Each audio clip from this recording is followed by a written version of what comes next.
साध संगत जी, प्यार से कहिए धन निरंकार जी। साध संगत जी, दासी का आज का टॉपिक है समर्पण कर्ता भाव का। जो भी चैनल में नए हैं तो कृपया करके सबसे पहले चैनल को सब्सक्राइब कर लें, लाइक शेयर और कमेंट में धन निरंकार जी भी लिखें। तो आइए सुनते हैं। भक्ति परमात्मा के प्रसाद पर निर्भर है। भक्ति के कई रूप हैं। कोई व्यक्ति प्रातःकाल स्नान करने को, कोई ग्रंथों का पाठ करने को, कोई देवताओं की पूजा करने को, कोई योग साधना को, कोई दान पुण्य को, कोई तीर्थ यात्रा को भक्ति कहते हैं। भक्ति और प्रेम एक ही है। जिसके हाथ में भक्ति है उसी के हृदय में प्रेम है। जिसके पास प्रेम है उसी के पास भक्ति है। दोनों एक ही वस्तु है, दोनों में कोई अंतर नहीं। प्रेम भक्ति का जनक है। जब भक्ति की आंख खुलती है तो सब तरफ निरंकार के अतिरिक्त कुछ भी शेष नहीं रह जाता। नूर ही नूर नजर आने लगता है। प्रेम ते भक्ति होण जे कट्ठे, रूह भी नूरी हुंदी है।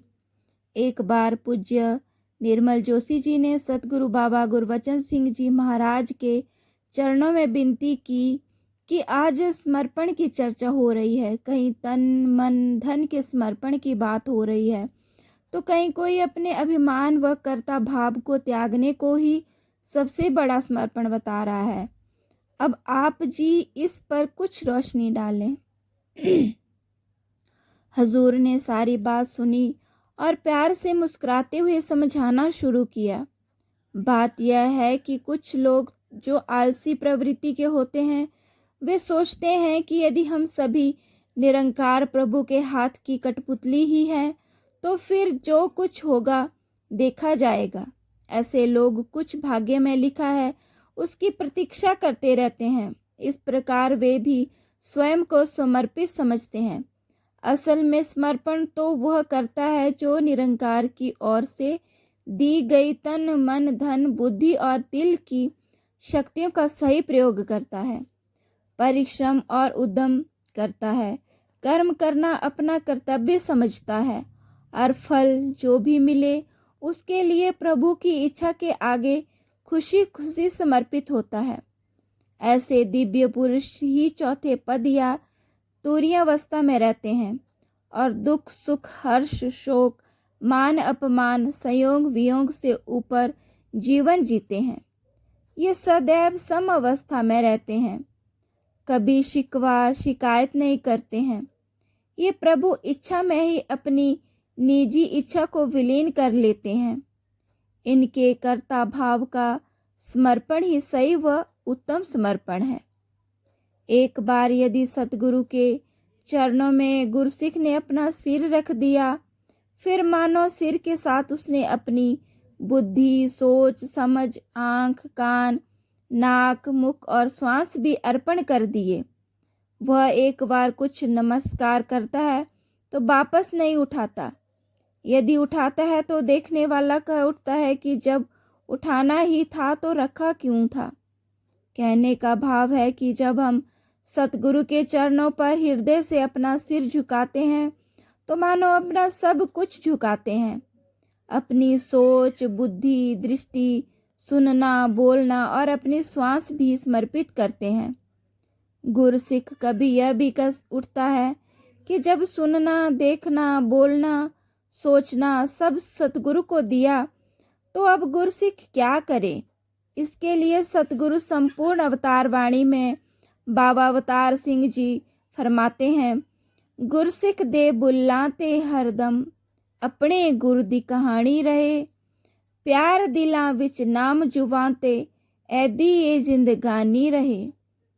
गुरसिख गुर दी अख नाल वेखे, गुर दे कंन नाल सुनदा ਏ। गुरसिख ज्ञान सरोवर विचों हीरे मोती चुनदा ਏ। गुरसिख अपने सतगुरु के उपकारों का जिक्र हरदम हर पल करता जाता है और ज्ञान के सरोवर में स्नान करके जहाँ अपने तन मन और को पावन करता है वहीं ज्ञान सरोवर से हीरे मोती ही चुनता है। वह व्यर्थ की बातों से बचकर अध्यात्म का आनंद लेता है। जो सतगुरु कह देता है वो उसी के अनुसार अपने जीवन को ढालने का प्रयास करता है। जैसे जैसे कर्म सतगुरु करने को कहता है वो उसी रास्ते पर चलता है।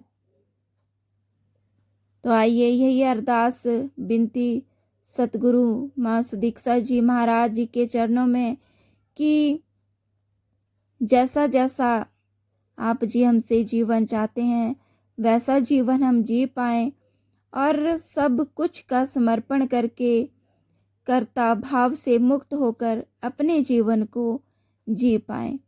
प्यार से कहिए धन निरंकार जी, सभी सुमिरन में साथ दें। तू ही निरंकार मैं तेरी शरण हाँ, मैनू बख्श लो। तू ही निरंकार मैं तेरी शरण हाँ, मैनू बख्श लो।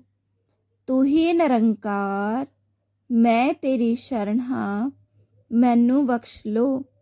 तू ही निरंकार मैं तेरी शरण हाँ, मैनू बख्श लो। तू ही निरंकार मैं तेरी शरण हाँ, मैनू बख्श लो। तू ही निरंकार मैं तेरी शरण हाँ, मैनू बख्श लो। तू ही निरंकार मैं तेरी शरण हाँ, मैनू बख्श लो। बोलिए सतगुरु माता सुदीक्षा सविंदर हरदेव जी महाराज की जय।